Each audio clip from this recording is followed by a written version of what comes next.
Entrada 1, 2, 3, smile. Nagtaka ako ngayon kung bakit chicken kabsa yung pinaluto ni Amo. Kasi kahapon, may family gathering at ang daming rice with laham. Sa kadaming pagkain kahapon ng rice with laham, parang nakakaumay na magkabsa today. Anyway, ito yung gusto ni Amo. Hinanda ko na yung chicken, tomatoes, onion, ginger, at sa spices naman, bay leaves, black lemon, cardamom, cloves. Naglagay tayo ng broth cubes. And naglagay tayo ng 1 tablespoon ng kabsa powder, half teaspoon din ng mixed spices. Then nagbabad na tayo ng 5 cups ng basmati rice. Ibabad natin yon bago natin lutuin at least 30 minutes to 1 hour. Alas 2 yung sinabi nila na lunch time. So, ang simula ko ng luto dyan ay nasa 12:40. Gusto ko sa kabsa, pagka naluto, serve agad. Inuna kong ginisa yung mga spices, tapos sinunod ko yung garlic and ginger. Nakalimutan kong gumamit ng cinnamon sticks, pero okay lang yan. Ginisa na din natin yung red onion. Igigisa natin mabuti yan until lumabas yung mga kaluluwa ng mga yan. Then, igigisa din natin itong tomato paste. Nag-add ako ng mga 2 tablespoon yun. Yung mga ingredients naman like tomato paste, mga asin, kamatis. Depende yan sa kadami ng kabsa na lutuin nyo or kadami ng rice. Sinunod ko ng igisa itong kamatis. 2 kamatis lang yan. Sobrang laki namang kamatis dito. Kaya, 2 sapat na. Nilagay ko na yung chicken. Isang buong manok yung ginamit ko, hiniwa ko ng 4 cuts. Hindi ko yan tinanggalan ng skin kasi yung kabsa, depende yan sa gusto nyo. Kung ano yung gusto nyong way ng pagkaluto. May kabsa dito na tatanggalan ng skin, tapos isasabay ng luto dun sa rice. Ito kasi hindi ko tinanggalan kasi pagka naluto na yung chicken, iluluto natin yan or pakuluan natin yan ng mga 20 to 30 minutes. Then ilalagay natin yun sa oven yung chicken. Nagkada ko ng tubig, intended para maluto yung ating rice. Takpan din pakuluan. I-adjust na lang yung lasa. Pagkabsa, hindi mawawala itong salad na to. Ito din yung prepare ko kahapon na dinala sa istiraha. Ito yung basic na salad dito pagka may kabsa or mga anything na rice. Lettuce lang naman yan, cucumber, kamatis, at white onions. Pero kung red onion yung gamit nyo, pwede naman. Ang dressing niya, mamaya ako na ilagay bago mag-serve. So, lemon lang naman yun, olive oil and salt. After naluto yung chicken, hinango ko na and then ilalagay natin yan sa baking pan. I-broil natin yan until mag-light brown. Mamaya, 20 minutes bago i-serve. So, pagkatapos nang na-arrange yan sa baking pan, kumuha ako ng konting-konting sabaw para i-brush natin yun doon sa chicken. Naglagay pala ako dyan ng paminta, tapos nag-add na lang tayo ng salt pag kulang. And then, naglagay ako ng mga 1/4 cup ng butter. Pero pwede naman i-skip yun. Pwede kayong maglagay ng butter ghee instead of butter. Depende sa inyo. Dito na tayo sa ating chicken. Nagkuha tayo ng tubig kanina or broth. Tapos naglagay tayo ng tomato paste, paminta. Nagada ako ng paprika, olive oil.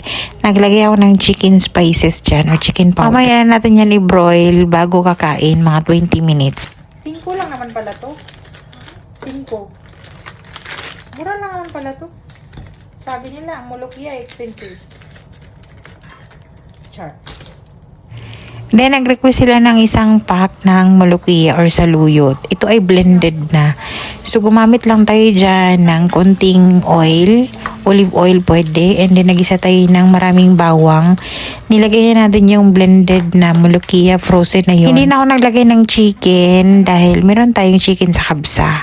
Nilagyan ko lang yun ng asin at paminta. Ito naman, nagprito tayo ng almond nuts. I-toppings natin yan mamaya sa chicken kabsa. Request naman nila ngayon yung chicken kabsa na walang gulay. Usually, 'di ba, pagka magkabsa dito sa bahay, lagi nyo nakikita yung kabsa kung may gulay. Pero this time, walang gulay. Request pala yon ng pangalawang alaga na walang gulay. Alas 2 yung kain na sinabi nila, pero nag-serve ako ng 2:20 na. Kasi nga, alanganin yung kanin. Alanganin siya dahil hindi pa siya, kulang pa sa iniin kumbaga. Pero hindi ko naman kasalanan yun dahil weekend dapat sa labas sila. So, hindi ko talaga in-expect na dito yung kain. And, oras ko sana na nagbabacuum-vacuum ako doon sa mga kwarto nila. And late na silang nagsabi. So, medyo okay pa yan. Hindi naman sila masyadong atat kumain kanina. And that's it. ready na yung ating kabsa. Ganito na yung itsura niya. Hindi na ako naglagay ng mga fresh na gulay sa top dahil meron tayong salad. Malamig kasi yung panahon kaya nag-request sila nitong mulukia soup. And isa pa, tinamad silang lumabas siguro dahil sobrang lamig talaga. Kaya dito na lang sila kumain. So yung salad, ito yung pinahuli ko dahil lalagyan pa natin yan ng dressing. So lemon, salt, and olive oil. Yun lang naman. Habang nag-prepare ako ng salad, yung mga amo nandyan na sa lamisa. Naghintay na lang sila. And that's it for today's video. Tara kain. Dalawa lang yung kinain ng mga amo na manok. Nahiya sila sa amin. Nagtira sila ng 2 legs. Pwede naman hindi kami tirahan. Uy, ginoo ko. Ingay pa nga. Diba naglalaro sila mag-ama? Chili. Kain tayo.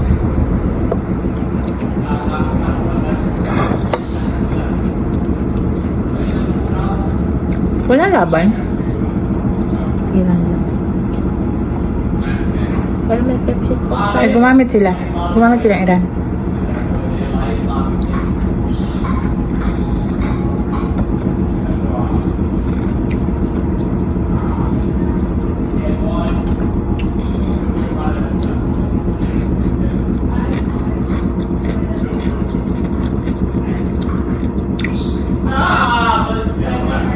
Kahapon po silang bilitit, inano nila na laban. 6 na pirasong laban, 6 na pirasong lang din ilan. Tapos, nagkulang tuloy kasi si Dalaga naghanap sa mga anak. Nando doon gabi ni, sino ba ito? Si Dracula ata nagdala nun eh.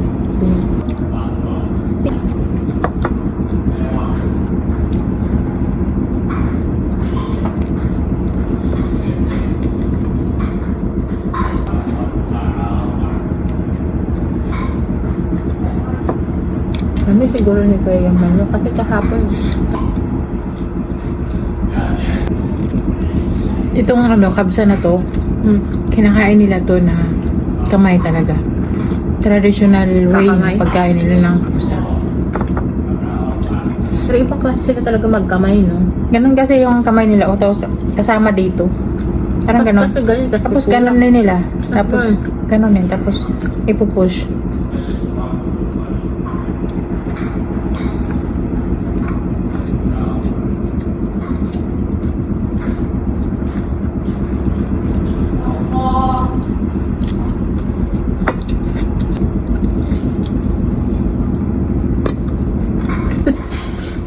Iba yung amat ka po niya.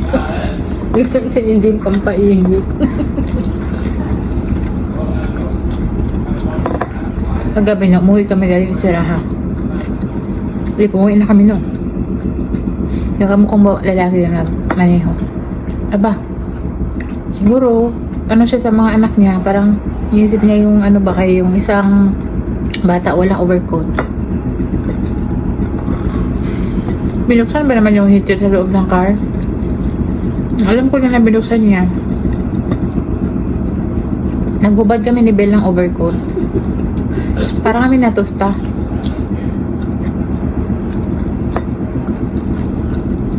Talaga nakatapat talaga sa akin yung hangin yung doon sa taas. Hinihiling ko talaga kaya kami darating. Malapit na ba? Pero pinatay niya din niya eh. Hindi? Pinatay niya na malapit na. Inoff niya na wala yung kasi hindi kasi na red pag silip ko. Yung silip ko kasi kung kailan papatayin. Mainit pa din yun kasi hindi naman yan makalabas. Pero at least kahit paano na wala, nabawasan na yung init.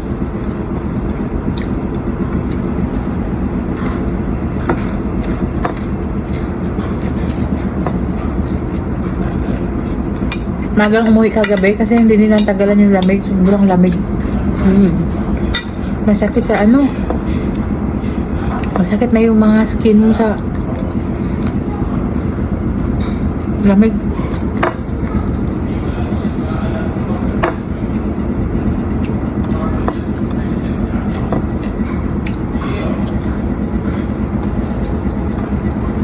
Kaya siguro tayo yung mga nag-ano.